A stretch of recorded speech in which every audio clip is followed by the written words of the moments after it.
Sir ఇందాక మీరు ఒకటి చెప్పారు 12 సంవత్సరాలు ఒక సైట్లో మనం ఉంటే ఎస్ ఆటోమేటిక్గా అడ్రస్ అంటున్నారు. అవును. అంటే ఎవరైనా అలాగ చేసుకోవచ్చా? అంటే మీకు ఆ 12 సంవత్సరాలు మీరు అక్కడ ఉంటూ రెగ్యులర్గా 12 సంవత్సరాలు వరుసగా మీరు అక్కడ ఉంటూ మీరు ఆ భూమిని వ్యవసాయం చేస్తున్నట్టుగా కానీ అంటే మామూలుగా అయితే ఇంట్లో అయితే నివాసం ఉంటున్నట్టుగా కానీ మీ దగ్గర ఎవిడెన్స్ ఉండాలి, ప్రూఫ్ ఉండాలి. సార్ కరెంట్ బిల్ కడుతున్నాం, current bill, home tax, house tax, land ఇవన్నీ ఒక ల్యాండ్ అయితేనే మీరు అక్కడ మీ పేరు అక్కడ కబ్జా కాలంలోకి ఉందా లేదా చూసుకుంటారు. అంటే ఇప్పుడైతే లేదు, కబ్జా కాలం తీసేసాడు. ఇస్తే తర్వాత 12 సంవత్సరాలతో వాడికి హ్యాండ్ ఓవర్ అయితే ఇప్పుడు బాధ్యతలు మోసపోతాడు కదా. అంటే 12 సంవత్సరాలు నీకు బాధ్యత లేనట్టే కదా మరి. ఇంకో పాయింట్ ఆఫ్ వ్యూలో మనం ఆలోచించినప్పుడు అంటే 12 సంవత్సరాలు నీకు ఆ భూమితో సంబంధం లేనట్టుగా, నీకు అవసరం లేనట్టే కదా. దీని రెమెడీ ఏంటండి? ఎవరి ఇయర్ రెన్యూల్ చేయించుకోవాలా? రెన్యువల్ కాదు అసలు. 12 సంవత్సరాలు వరుసగా ఒక భూమి మీద కానీ ఒక దాని మీద కానీ నువ్వు హక్కును వదులుకోకపోవడమే కరెక్ట్ పద్ధతి. నువ్వు హక్కును వదులుకుంటున్నావు దానిపైన 12 సంవత్సరాలు వరుసగా. అంటే ఏం చేయాలి ఇప్పుడు? హక్కులు అదే మనం ఒక సంవత్సరానికి మించి ఇవ్వడానికి లేదు ఎవరికి కూడా. రెన్యూల్ చేసుకోవాలి. అందుకే 11 నెలలు చిల్లర ఇస్తుంటారు. ఏదైనా మనం ఇప్పుడు రెంటల్ రాస్తాం అనుకోండి, అగ్రిమెంట్ రాస్తాం, మా దగ్గరికి వస్తుంటాయి, వచ్చినప్పుడు రాస్తాం. అప్పుడు వేస్తాం 11 నెలల 16 రోజులు, లేదా 11 నెలలు 11 రోజులు 18 రోజులు ఏదో అట్లా రాస్తుంటారు. ఎందుకంటే వరుసగా సంవత్సరం కూడా అవ్వడానికి వీల్లేదన్నమాట. అట్లా టర్మినేషన్ చేస్తారు. ఒక డిఫరెంట్ కేసు వచ్చింది నాకు నల్గొండ నుంచి.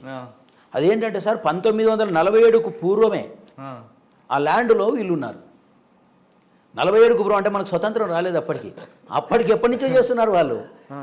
ఆ ల్యాండ్లో తెలివిగా వాళ్ళు ఏం చేశారంటే ఓనర్సు ఒక 3 సంవత్సరాలు వీళ్ళ పేరు ఎక్కిచ్చేశారు, 4వ సంవత్సరం తీసేశారు.